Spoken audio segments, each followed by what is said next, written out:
It's approximately 5 on May 30th, 2023. My name is Todd Sievert. I'm chairman of the Finance Committee. To my right is Bill Roselle. To my left is Bobby Phillips. We have 4 items on the agenda today. And the first item to come before us would be regarding the adjustment to the fee schedule related to the large refuse carts. So this is something that we have been offering very sparingly, but we've not had codified in the ordinances, and that is when there is a family of 5 or more in primarily a single family, but in the residences with 3 or less units, so single, doubles, and triples. And they ask for a larger refuse cart, 96-gallon, than what we'd like to do and what we did not do in the fee schedule update earlier this year is to add a $5 I call it a surcharge, to offset the cost of the cart as well as the additional tipping fees that we have at the transfer station for waste. We try to discourage the use of the 96, but we know there are cases when just simply can't get around it. We discourage it because we want to make sure that we're maximizing recycling. The normal size, I guess the prevailing size of the refuse carts toters that we have are 65-gallon. So this is a 50% increase in size. I think that's all that you need to act on. There's some other information including in the report. We are amending the regulations. Those are our set of administrative regulations. So we will increase collecting refuse for residences with 4 units or less. We'll also, we'd like, as we mentioned, to add the additional $5 monthly charge for the 96 gallons. And we will also collect additional items for special trash collection, such as flooring material except tile. I do want to note, and it's something that's starting in June 1st, is that we will not collect concrete.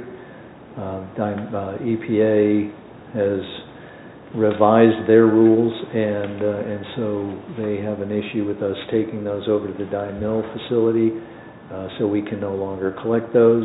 They would have to go through the transfer station, and so if somebody, a contractor or somebody's doing significant concrete work, then they would take it up to the county facility on 25A.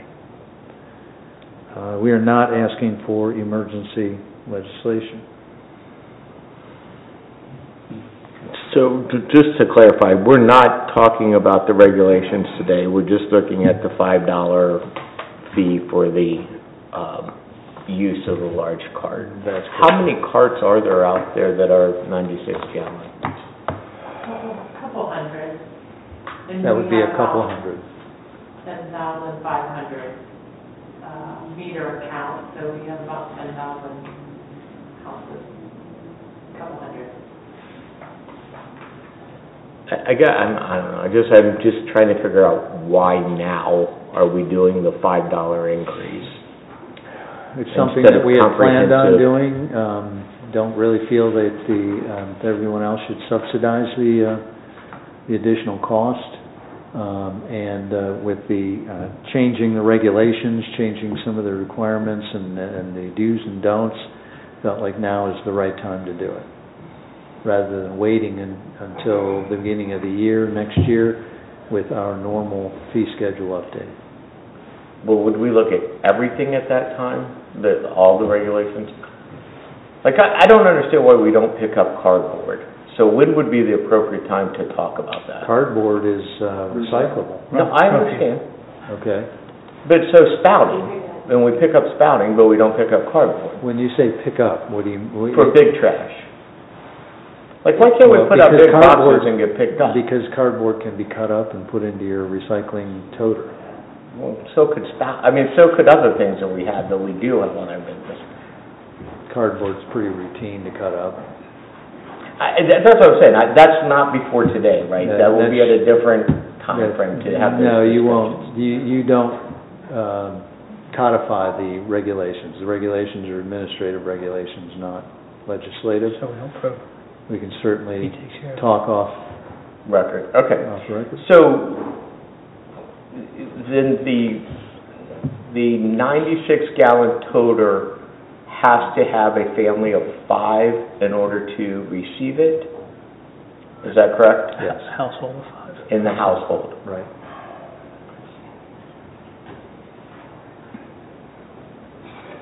What's the difference in tipping fee? $5 a month. No, you said it's to offset the difference in the tipping fee between the... Right. It's the additional Weight. trash that goes to Weight. the station because you're filling up a 96-gallon toter 4 times a month rather than a 65-gallon. I don't. Mr. Hazel, any? These are our gray ones, correct? Just to be I'm clear. sorry? Clarify, these are our gray ones, because The bigger gray one. Rumpke's, Yes, Rumpke's the green. green one. Yeah, okay. That's correct. Mr. Phillips, any questions? What are we paying, and I can't remember on my bill, quite honestly, because it's on auto pay and so I haven't looked at it in a while. So what are we charging right now per toter? For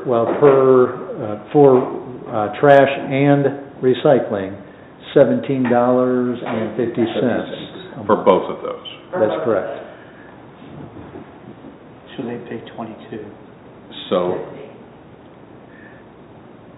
$17.50 plus 5. yeah. And we have, what did you say? I'm sorry, Jill, 200. about 200, did you say? Or a little over 200? Yeah. And these folks would have the option, and they have requested those, because those were not, Yes. Correct. okay. Are we notifying folks that have these things that there is going to be a potential rate increase? Yep. And so if they did not want the rate increase, they could go back to the 65-gallon. Correct. Are we finding, and do we track, whether these 96-gallon toters are actually being filled? We do not track that, Okay. because we have no way of knowing that. Okay. We do track to see if we don't track on an ongoing basis, but before, typically one of our questions, and then we go out and verify to see if they're recycling. Okay. Okay. We So, also, how long ago have we notified folks that potential rate increase? we haven't yet because it hasn't been, We haven't pre-warned anyone? we've been taught if they call in and ask, but some of these residents, to go back to a question that Councilman Sievert had asked a while ago was, why haven't we charged up until now? And we didn't know really what the want was going to be when we first implemented carts.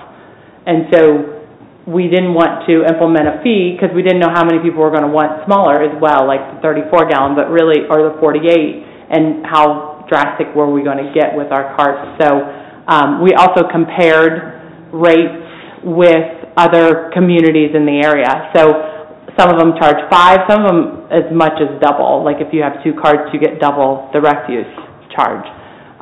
So we just thought that 5 was kind of a good, and when I've actually ran the calculations to talk about how long a cart lasts, you know, what would be the additional work, what's the additional time, as well as additional tipping fee, kind of seems that $5 a fair fee. Okay, and we do have another rate for the smaller toter also.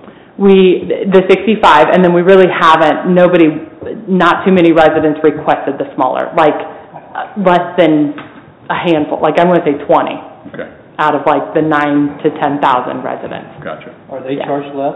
They are not. No. So why, I'll be down, why do we even have the smaller ones then? Well, I'm not sure the number that are out there, but it was for older folks that were saying, hey, we don't even put our card out every day. We didn't necessarily advertise it. It was more like if they called in, like Tip City, I think, offers like it's a 34 or 48 gallon, and they get charged a little bit less. But again, we didn't advertise it. There's a handful out there, and that's it. How do we validate the 5-person household? That's always going to be in flux. They request a cart, and we discuss with them what they're recycling. Like, they may say it's none of your business, but to the same extent, we want to maximize recycling. We want to, and so then we're asking, like, I mean, if one person lives there and is creating that much refuse. Let me rephrase my question. What if I say I want a 96, I don't know that I would ever fill it, but if I wanted a 96, can I pay $5 and get it with just 2 people in my household? At this point, no. That's kind of in our rules and regs that says no. Now, our discussion has, that's in our rules and regs.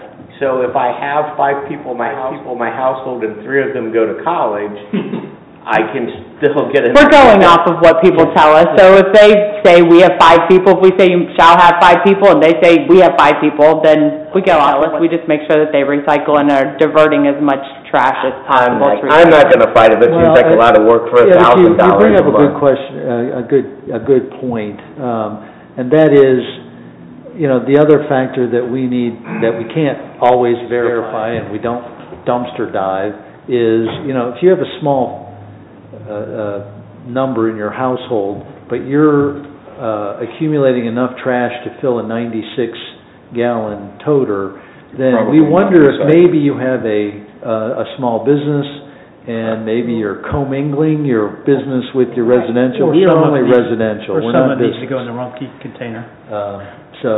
And we do want to maximize recycling as much as possible. I just think, you have a family of 5, ideally, now we're giving them a $5 a month surcharge because they're going to create more trash than other people, and that just seems odd to me, but I don't know. But they got to request it. Huh? They have to request it. Well, I assume they requested. They'll say we didn't have it in their possession. Yeah. So they requested it. There's a family of 5, and now we're going to ding them so the city makes $1,000 a month. For $12,000 a year, we're having this discussion.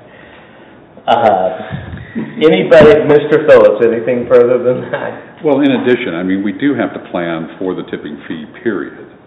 So if the planned use is 296 gallon carts versus the 65s versus the 32s or whatever that number is, we still have to account for the tipping fee, regardless of whether it's used or not. And if somebody is knowing the potential cost going in, they can opt out if they don't want to do that. But I can see the need for encouraging the recycling because I know what our use is, and it's my 96, I could go down to the half one for what we use. Right. So anyway, I get it. And that's why it all balances out. But but to your point, if you've got 5 and 3 of them go to college, then you can call us the next month and say, I want to downsize to a 65, and we'll take care of it right away. You're not locked into a rate. Here's the good part, because we did do this not that long ago, and we spent a lot of time going in it. Our fees are cheaper than anybody around. We're very economical. We provide a good service. If from my perspective, if the end result is it is costing us a little bit more to purchase these, pass them out, and do it, I'm not really going to fight it. I'm not big on penny pinching people all the time. But anyways, anybody else on council have anything they wish to talk about? Mr. Shelley? Yes. As a retiree, if I could save $5 a month on my trash and go to a smaller can, I'd do it. So, as you look in But you can't. into the future, there's probably enough retirees that say, I don't fill up a 65 gallon, but I would like a 48 or something in that neighborhood, and spend less. That may be something that you might want to look at in the future. but we can, but to the same extent, one stop is one stop. So you have the same manpower with whether it's 65 or 48. Two stops with two cars takes a little bit more time. So it's all in the, we could look at it, but there's less than I'm honest, there's less than 20 cars out there that are less Well, than that's because 65. people probably don't know about it. If I polled my friends, we'd all probably say, yeah, we'd like to have it 48. We can look at that. But what is that there's Can we have But that's the same One discussion, argument please. you're giving, we have a bigger trash can, so the tipping fee is higher. So if I'm putting less trash in, my tipping fee should be less. But there's certain base costs that we still have. There's the cost of the equipment, which is anywhere from $300,000 to $400,000 every time we replace it. There's the operator, there's the gas and operations. Those are fixed whether you've got a small, medium, or large container. And so trying to manage 3 different rates for a handful of 20 or less. You're talking 200 buckets here. Talking 200 plus, we've got a waiting list of more that want to get the 96. So we've got 200, almost 300 now. If we spread this out to the community, you got enough retirees, you'd have 500 people that want a smaller trash can. So, this thing is, if we're gonna open this can of worms, you gotta look at both sides of it, It's just like the water rates. You're gonna have a flat billing on the baseline of water. Whether you use less than the normal thing, you're gonna get nailed for the bottom minimum water usage every month. So you're going to get billed for this minimum usage of your trash can, whether it's the small one or the medium one. They may be better off asking for another 65 instead of going to a 94. Then you wouldn't get the $5 fee. I just don't understand it's all going to balance out to your point. So sometimes your can's half full, sometimes your can's filled to the top. So I don't understand the surcharge for somebody that has a bigger can that only fills it up halfway, and we're trying to accommodate them because they have 5 people in their household. But you just said that the expenses are the same irrespective of the size of the can. So I don't understand why we're hitting these people for $5. So there you have it. Well, again, this is demand based. They're asking for this. So if they're consistently filling their 96 halfway, then they just call us and say, I don't want a 96, I want a 65, and reduce it back down. I understand, but when you say they, you're talking about a very small defined group of people. People who have 5 or more people in their household are calling you and saying, we want 96. No, we're saying that 300 stops right now. That's the they. Plus another 100, 200, whatever we've got on a waiting list because we don't have any 96 and we've got to order some and carry yet another type of inventory over at the maintenance facility.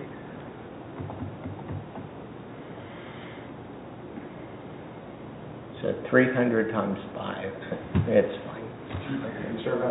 Anybody in the audience have anything they wish to talk about?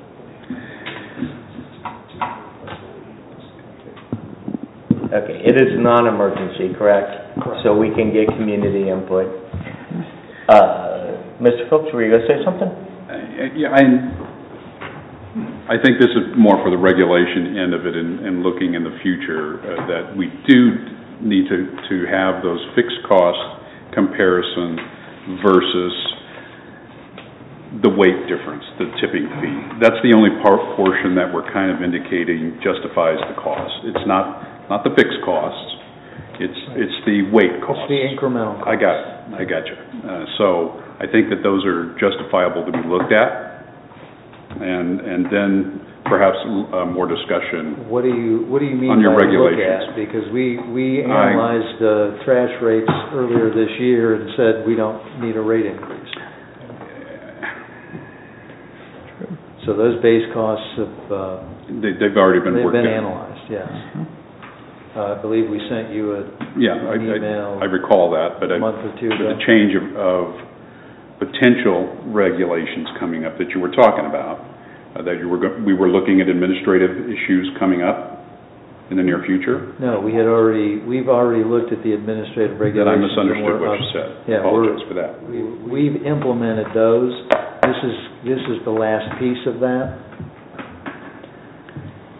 All of these, though, will go into effect September 1st, is that what we said? October, so that we have time to notify. So we can notify folks. So how much data do you think that we need to collect in order to see a justification in the $5 fee? Do we make money off of, like Mr. Sievert indicated, that most folks, and I know I'm one of them, literally one bag goes into my garbage can and my recycling is full. Mm-hmm. So my weight is negligible, and I'm paying for a lot more, obviously, but do we have any way to compare that of what these 96 units, or how long would we need to collect to see if these other 100 or 200 or 300, whatever that future number is, if that's going to justify that cost of increasing to $5? Whether that extra weight will need to be paid for. Do you understand my point? I do, and you're missing one component. Okay. That is that with your scenario, you've reduced the amount of trash that you're sending to the transfer station, which our $17.50 is just using a basic average across 12,000 properties, 10,000 that we collect.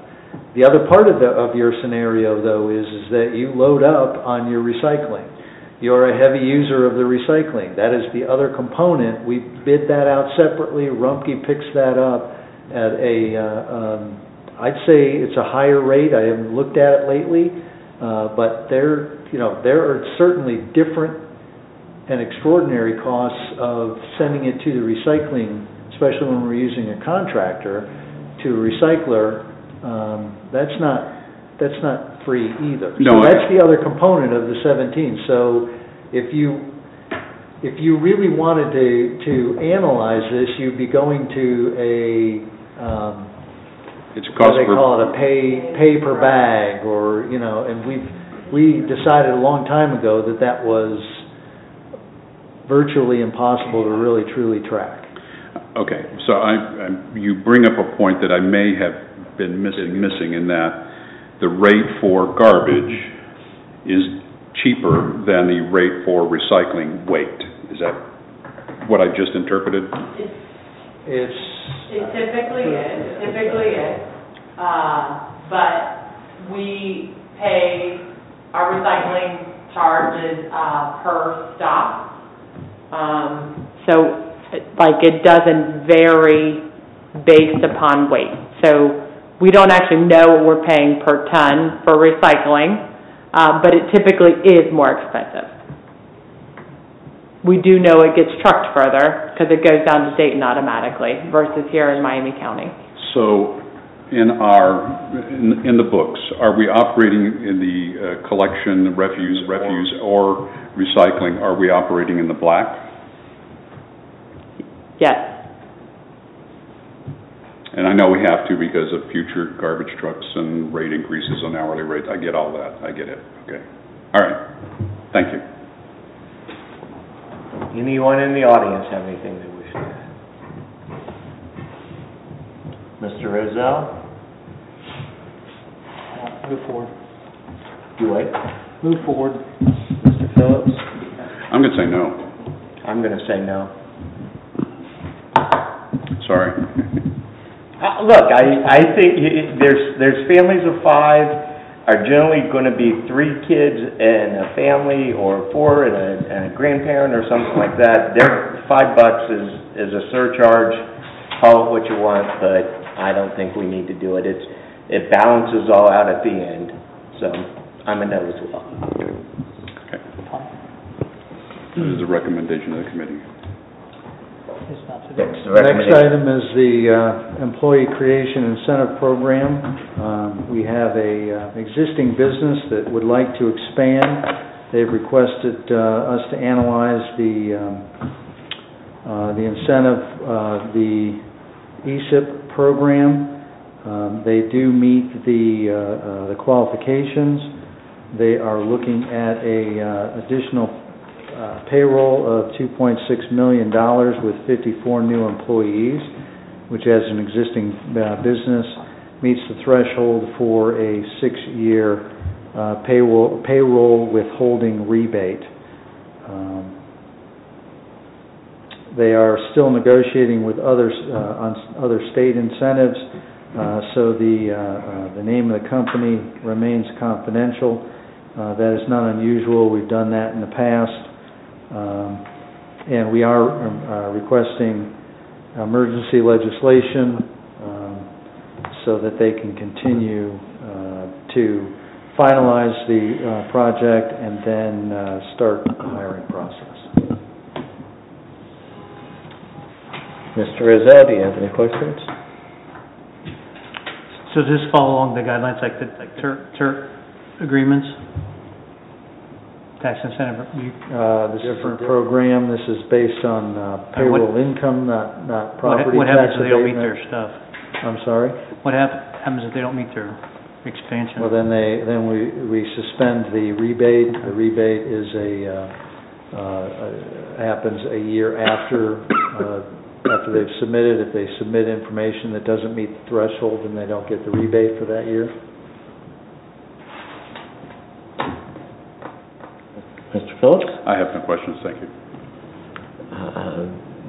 Anyone else on council? Anybody in the audience have any questions?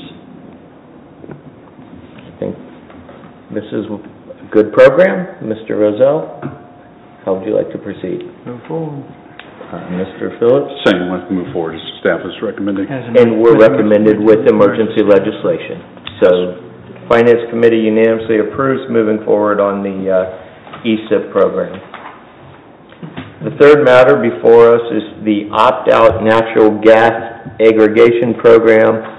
Authorize MVCC to act on city's behalf, approve plans of operation and governance of the MVCC, and establish public meetings. Mr. Tiddington, are you going to be the... So the gas aggregation opt-out program passed fairly handily on May 2nd. There is a state process that we have to follow. These are the next steps in this process, with the additional step of needing to get authorization to join in with our Miami Valley Communications Council cooperative so that they can include us in their bidding process. We will also adopt the same plan of operation and governance as we did with the electric gas aggregation program, catered to the fact that it's natural gas and not electric.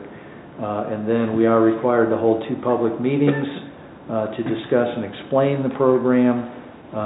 We are recommending June 29th at 3:30 and at 6:30 here at City Hall. We are asking for emergency legislation so that we can join the co-op, as well as make sure that we can publicize the public meetings as soon as possible. Mr. Rizzo. Questions? Mr. Phillips? I have nothing to add. Any other council members? Anybody in the audience? Mr. Rizzo, how do you wish to proceed? Proceed with emergency. Mr. Phillips? And same. A unanimous recommendation to proceed with emergency for the National Gas Aggregation Program. The final matter before us is relatively, hopefully simple as well, the purchase of an ambulance. Mr. Tiddington, can you please tell us about the purchase of an ambulance? I don't know if I'd call it simple, because we're talking about $267,000, but we do have 2 ambulances on order. Well, one was ordered in 2021. That is now projected to be available probably early part of 2024. We also have a 2022 model that was ordered that we are hopeful to get sometime early in 2025. In the meantime, our fleet continues to age and continues to have miles put on it. We were notified, or we found out anyway, that there is a demo that we can acquire We have it in our 2024 capital improvement plan to purchase another ambulance, and at the risk of seeing further delays, we are requesting that the council just acquiesce, if you would, that we go ahead and buy that. The auditor indicates that there are funds in the general fund to do that. It does not require separate legislation of the council, since it is a state purchasing program item, and that does not normally require legislative action. We are not asking for any emergencies because we're not asking for legislation. So we're just sort of nodding an affirmative nod to proceed? Is that what you're looking for? Well, you could do a report to accept, I guess, at the council meeting, but it is an extraordinary item that was not included in the budget or in the footnotes, so we wanted to make sure that the council was aware of it, and so we figured we'd bring it to the committee and have a report generated. Would we sell it upon receipt of the other ones, or we would? No, this will be the one that's coming up next to replace. We still have two other ones that we're waiting to replace, so this will be the third one. So we'll just replace this sequentially. This will go. This will be instead of budgeting in 2024. 2024 for a new one. Mr. Rozelle? Who are suggesting, no.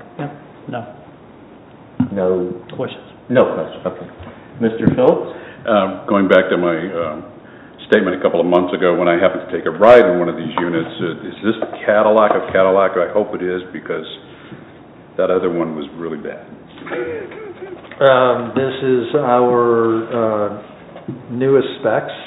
It is a demo, so you get what you pay for, but this, just given the price tag, is got some bells and whistles on it. Well, it's a demo. It should have, hopefully.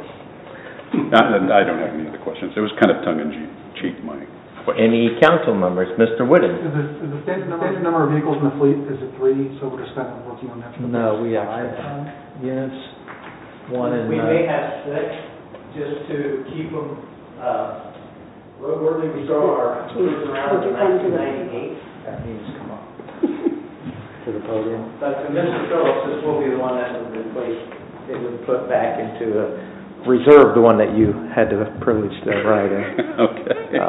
But for the record, Mr. Simmons, Fire Chief, sorry, almost said police, Fire Chief Matt Simmons has joined us at the dais. Fire Chief, correct. Gotcha. But, no, we'll still have 2 reserve ambulances. One, we just rebuilt the motor, the one that you rode in, so we feel pretty confident that with the 2 reserves, we won't run into emergency situations until we get to the next 2 orders.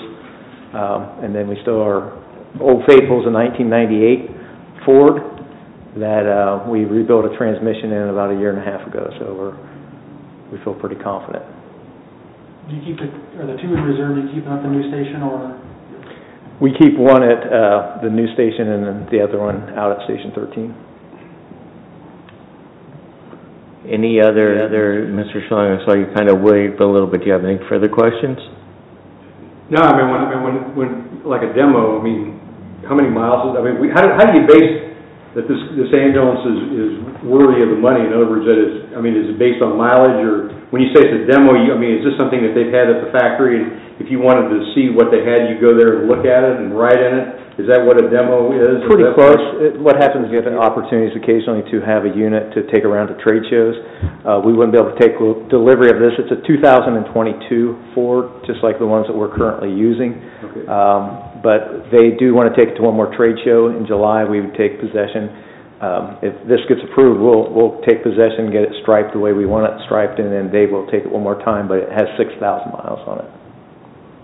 So it's new, full new, and the warranty will take hold once we take possession. Okay, great. Good. Anybody? You look like you're saying to something. Mr. Pierce? Just for clarity, so we have 3 ambulances. This would be one of the 3 that are on order. And the other two are looking at being replaced when again? The newest one that we'll, the third one that we hope to get will be replacing the actual 2015, the one that's downtown, currently residing at Station 11. But we have 3 frontline ambulances at our 3 stations. It's just been very tricky the last couple of years of keeping a fleet to be able to respond with 3. There's been a few occasions we've had to borrow one from a different community, but we're not unique. Other communities are doing the same. So, but yes, we have 3 front lines, and it's just a matter of trying to keep all those front lines in service. Okay. It's the downtime that really gets us. Once they start adding and accumulating mileage, about 100,000, it starts to become little things like you would have with your own vehicle. But what happens is the downtime of 2 to 3 days really hurts us. So we try to keep them stay on top. And we've been able to do that, minus the COVID shortage of chips and Ford sitting down at the Motor Speedway for about 4 years. I appreciate that. Thank you. If I may. Sure. The unit that we had the VIN number for, ID'd, is that still in the pipeline? Is that the one that Mr. Titterington was talking about? That's one of the reasons we're coming to you to not cancel one of those orders, because we're locked into contract price. Those contracts could just fluctuate just a little bit based on the chassis, but the contract that we have with that dealer is still in lock. Okay. And so that's another thing of the price inflation of these units. We had a discussion to not cancel these orders because we are locked into a state bid contract price with this dealer, so. Okay. Thank you. Anybody else in the audience wish to address this issue? Seeing none, Mr. Rozell? Go forward. Mr. Phillips? I agree. Move forward. Unanimously move forward with the purchase of an ambulance. I think that concludes my time up here as the Finance Committee Chair. It's been interesting and entertaining, I hope, and I will close this session.